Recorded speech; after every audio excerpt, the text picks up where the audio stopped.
Good morning વિદ્યાર્થી મિત્રો.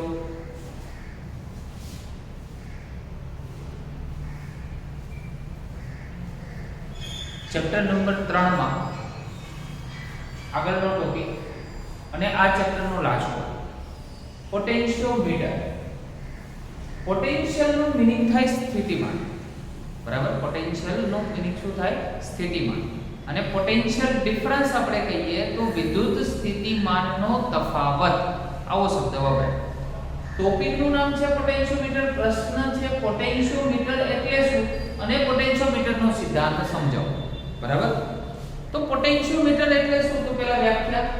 તો વિદ્યુત સ્થિતિમાનનો તફાવત માપનાર સાધનને પોટેન્શિયોમીટર કહેવામાં આવે છે.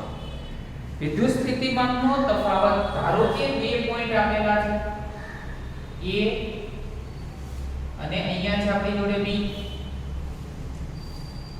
A આગળનું સ્થિતિમાન VA છે અને B આગળનું સ્થિતિમાન VB છે.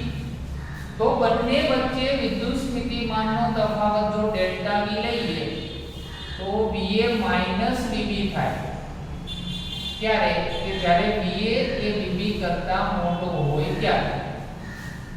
VA VB કરતા શું હોય?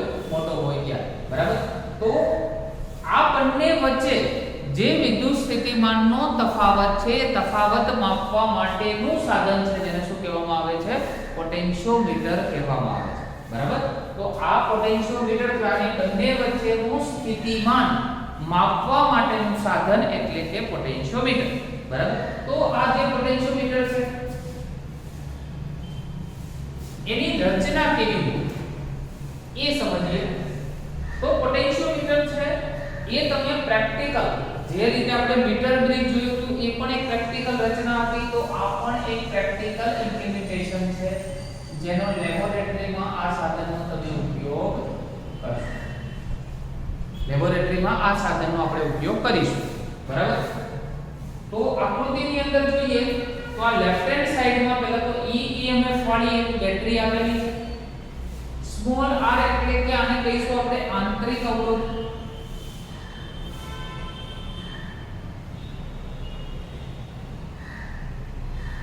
બરાબર, r છે આંતરિક અવરોધ છે, આ બેટરીનો આંતરિક અવરોધ છે. કી છે. બરાબર, આ કી આપેલી છે, કળ જેને કહેવાય છે. RB નો મતલબ થાય રેઝિસ્ટન્સ બોક્સ.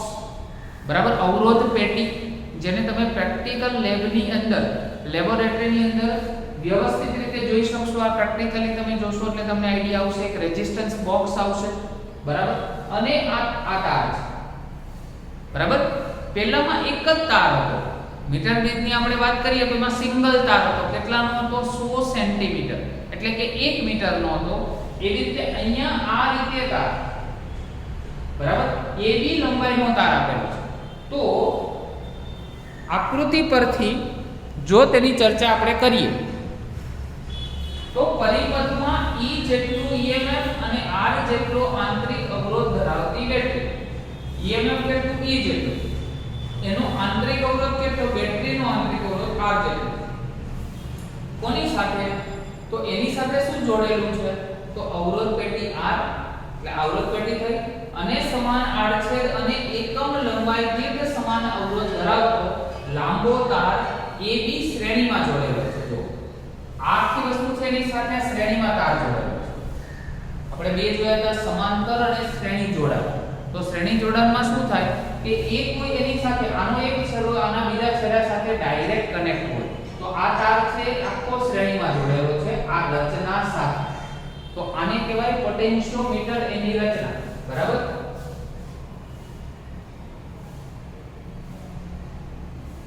આ જે તાર છે અહીંયા આપણે 90 ડિગ્રીના એંગલે બેન્ડ કરેલો છે.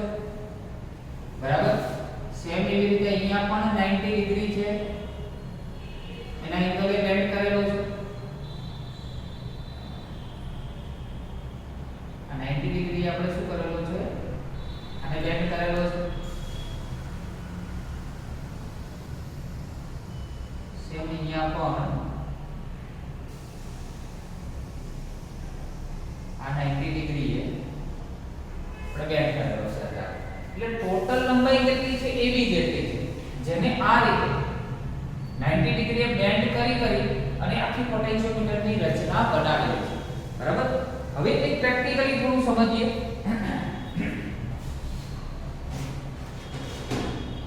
ફરી પાછું આપણે એક ભાગ તાર લઈએ.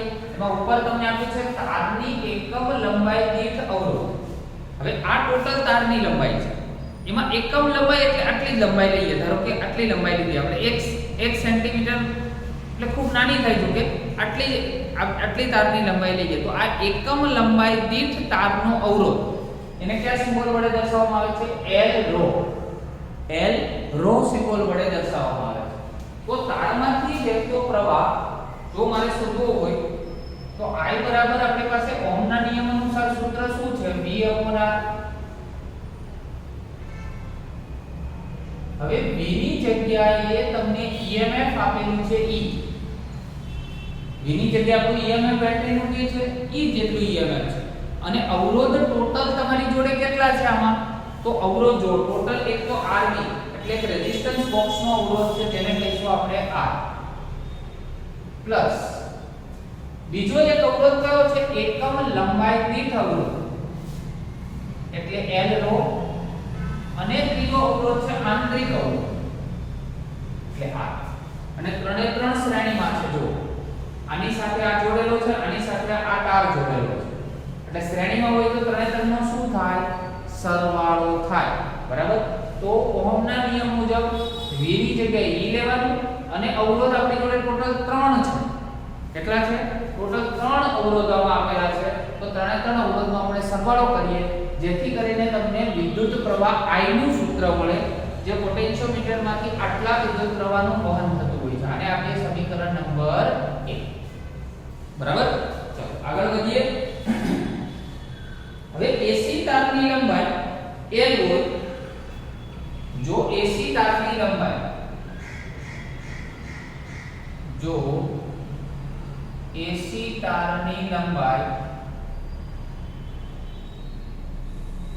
L હોય. બરાબર. જો AC તારની લંબાઈ કેટલી હોય? L આપેલી હોય તો AC તારનો અવરોધ કેટલો થાય? L rho જેટલો થાય. AC તારનો અવરોધ L rho જેટલો થાય. માટે એની વચ્ચેનો PD મારે શોધવો છે એટલે કે A અને C બિંદુ વચ્ચેનો PD. તો આની બંને વચ્ચેનો PD શોધવો છે. PD એટલે પોટેન્શિયલ ડિફરન્સ. તો VL લખી શકાય. તો A અને C વચ્ચે ના વિદ્યુત સ્થિતિમાનનો તફાવત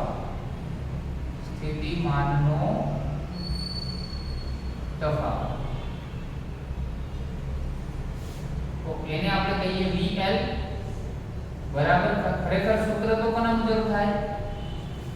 IR મુજબ એટલે ઓહમના નિયમ મુજબ. ઓહમનો નિયમ V IR. બરાબર. ચલો આના મુજબ આગળ વધારીએ તો I તો સેમ રહેશે પણ આપણી પાસે અવરોધ અહીંયા કેટલો છે? L rho છે. અહીંયા લખીશું L rho.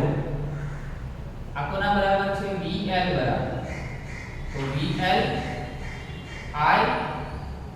I ની કિંમત તમારી જોડે છે સમીકરણ નંબર 1 માં. તો E R plus L rho plus R અહીંયા L અને R rho શું થશે? L અને rho. માટે VL બરાબર E rho R plus L rho plus R અને આ થયું L. આ શું થયું? L આપણે જોયું. બરાબર. તો